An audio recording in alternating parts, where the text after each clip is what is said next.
this left side. Now, as you're doing this, make sure that the other side is not getting too far out of whack. Otherwise you may need to undo it. Okay, that side is done. Now, rotate it. This is a little tricky too because it's coming down here.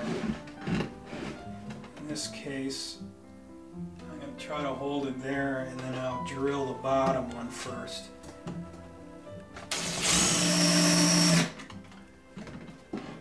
And then the top. You can see on this side I've got a really nice tight fit here and a tight fit all along here. And that is the roof installed. We've got 2 fasteners on each side, a total of 4 fasteners. Now there are a couple of options of putting the bottom in place. On our production models, we set this up so that the bottom tilts out on 2 pivoting screws and then is held in place with a screw here to keep it in place. It's a little complicated and it's awfully hard to explain on a video. What you can do is install the bottom so that it's permanently affixed.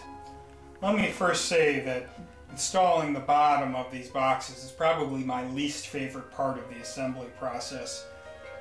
Again, since ours tilt down, you have to have everything aligned and plenty of clearance. This will be a lot easier if you make a fixed bottom, but the nice thing about the tilting bottom is that then you can clean out the box easier.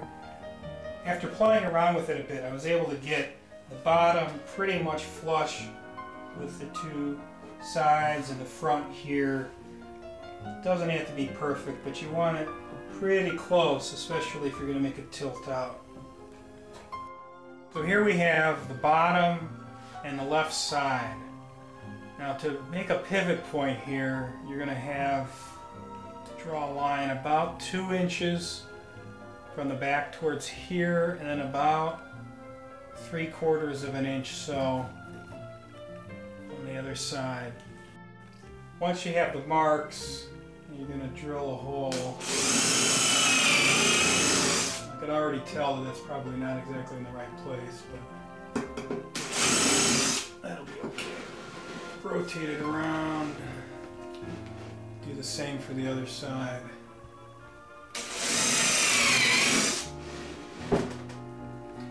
These 2 will be our pivot points. So I'll draw a line just so you can kind of see where the screws are going to go. There'll be a screw there, and there'll be a screw there. And that's what this whole lid will pivot on. Now if you didn't want to deal with any of this hassle, which I highly recommend, all you really have to do is get the bottom in place and drill 1 or 2 holes maybe in the middle and then sink 2 fasteners in to hold it in place, and then you'll be fine. Now I'm going to sink 2 of these 1 5/8 inch screws in, 1 on each side.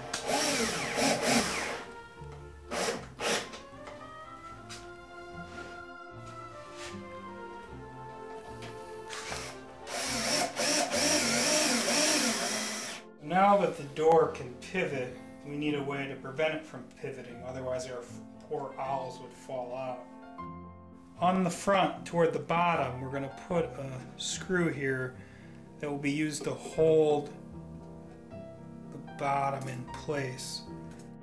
Make a mark of 4.5 inches from the edge, roughly center. And then about 1/4 inch from the bottom, maybe a little bit more. And drill a hole. Now you'll notice that I don't have the door anywhere around there. I'm just drilling this hole. Drill it all the way through. Okay. Now, and I do this way because it means I'm less likely to screw up this bottom that I work so hard on.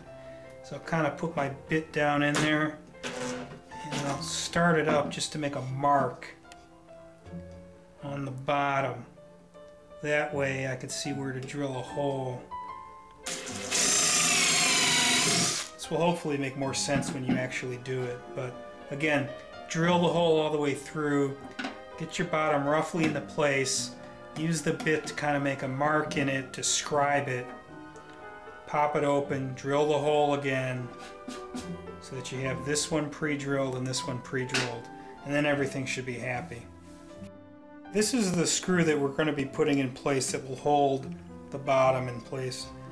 I use a 1 1/4 inch. You can use the 1 5/8 inch that you have on hand. What I do on my production models is I mark the head of this with red marker as a clue to people that this is the one that they should be undoing when they're cleaning out the box. Start up the screw until it just starts to pop through the bottom. You can feel it with your finger. Then tilt the bottom into place, and then it should grab and sink into there. Now this isn't perfect, it's a little bit tilted, but this is to your advantage in some ways because the gaps in the bottom are great for if any water builds up, you don't have any water build up. And a tilt on the floor also means that it's got some slope for water to run out. So it's a feature, not a bug. So I ended up showing you how to do the tilting bottom. But as you can see, it's a bit of a hassle. If you want to avoid it, feel free. Just trim back that bottom piece and then permanently fasten it in place. Or use your imagination. You can always put hinges on doors or all sorts of stuff. Once you know the basics, you're set. At this point, the basic assembly of your owl box is complete. What we have to do to finish it up is to take the roof off and to apply some silicone sealant. And then we'll drill some holes in the top and bottom for mounting.